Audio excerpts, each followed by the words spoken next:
Assalamualaikum warahmatullahi wabarakatuh. Alhamdulillah walladzi anzala sakinata fi qulubil mu'minin liyasdadu imana ma'a imanihim walillahi junudus samawati wal ard wa kanallahu aliman hakima. Asyhadu an la ilaha illallah wahdahu la syarikalah wa asyhadu anna Muhammadan abduhu wa rasuluh la nabiyya ba'da. Allahumma sholli wa sallim wa barik ala sayyidina Muhammadin wa ala alihi wa ashabihi ajma'in. Pemirsa Pakak TV yang dirahmati Allah Subhanahu wa taala. Pada Ramadan episode yang ke-12 ini kita akan bahas sedikit tentang sabar dan sholat. Bismillahirrahmanirrahim. Wasta'inu bisabri wassalah. Mintalah pertolongan kalian dengan sabar dan sholat. Sesungguhnya sabar dan sholat itu berat, kata Allah, kecuali orang-orang yang khusyuk. Para jamaah sekalian yang berbahagia, kenapa Allah Subhanahu wa taala memerintahkan kita untuk meminta pertolongan Allah dengan sabar? Kenapa Allah Subhanahu wa taala memerintahkan kepada kita orang-orang beriman itu untuk meminta pertolongan kepada Allah dengan salat? Padahal sabar dan salat itu sangat berat, kata Allah Subhanahu wa taala. Dan Allah sendiri pastikan kecuali orang-orang yang khusyuk. Siapakah orang-orang yang khusyuk?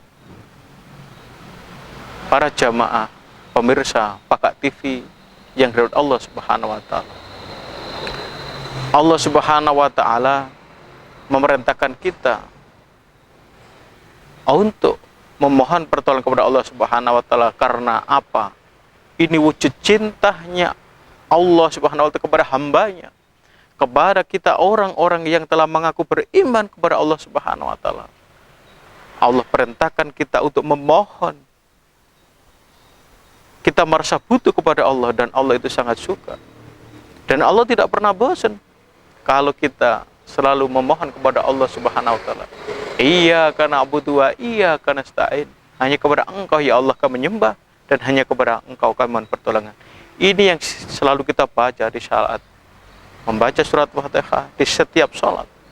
Dan Allah sangat suka, Allah sangat cinta, sangat senang kepada hambanya yang selalu memohon, meminta kepada Allah Subhanahu wa taala. Oleh karena itu, di dalam hidup dan kehidupan ini kita tidak pernah terlepas dari permasalahan atau problematika. Tetapi jangan sampai kita salah dalam meminta tolong.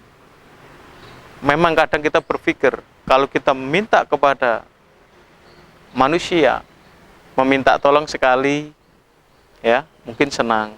2 kali, ya kok lagi. Kalau berkali-kali, sungkan. Atau mungkin manusianya yang bosan. Berbeda dengan Allah Subhanahu wa taala. Justru Allah sangat suka dan cinta kalau kita meminta kepada Allah. Para jamaah sekalian, pemirsa Pakak TV. Cara kita minta kepada Allah Subhanahu wa taala ada adab, ada tuntunan. Tentunya kita dalam kondisi bersuci. Syukur-syukur kita mandi besar dulu. Kita sholat taubat, ya. Tentunya bersuci juga toharoh juga, ya, wudhu dalam arti ini. Kemudian mohon ampun, membaca banyak istighfar, memuji Allah, kebesaran Allah, bersalat kepada baginda Rasulullah SAW. Kemudian kita meminta yang kita inginkan. Misalkan, Rabbana atina fid dunya hasanah wa fil akhirati hasanah wa qina adzabannar. Ya Allah, berilah aku keselamatan, kebahagiaan di dunia, ya Allah. Berilah aku keselamatan kepada akhirat, ya Allah. Misalkan, Rabbana hablana min azwajina wa dzurriyyatina qurrata a'yun waj'alna lil muttaqina imama. Ya Allah, jadikanlah istri-istri kami istri yang salehah, anak keturunan kami anak yang qurrata a'yun, yang sejuk di pandang mata, dan jadikanlah kami orang-orang yang bertakwa. Dan masih banyak doa-doa lagi permintaan. Kita minta keberkahan umur, keberkahan rezeki yang halal dan barokah, keberkahan anak keturunan soleh dan solihah, atau mungkin kesusahan-kesusahan yang lain dalam rangka untuk beribadah kepada Allah Subhanahu wa taala, silakan minta apa saja. Yang penting dengan permintaan itu semakin mendekatkan diri kita kepada Allah Subhanahu wa taala. Oleh karena itu Allah Subhanahu wa taala memberikan fasilitas, di antaranya sholat.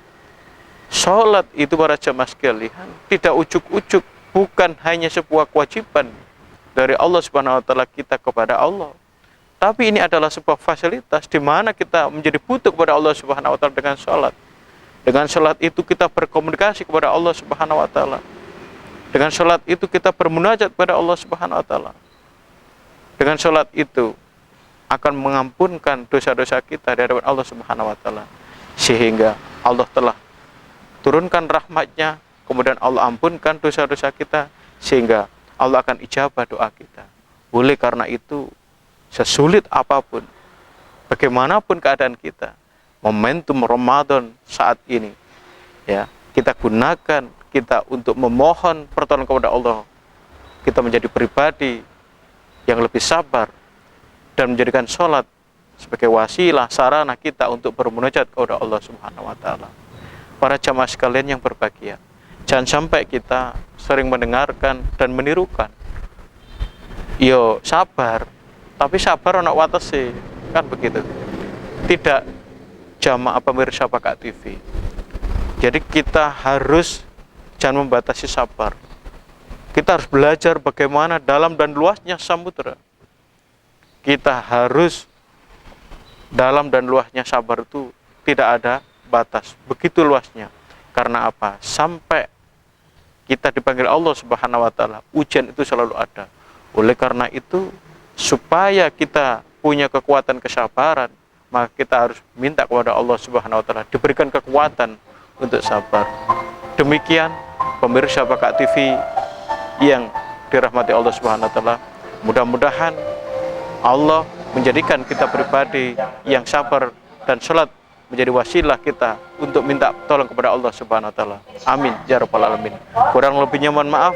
Hadanallahu wa iyyakum ajmain. Assalamualaikum warahmatullahi wabarakatuh.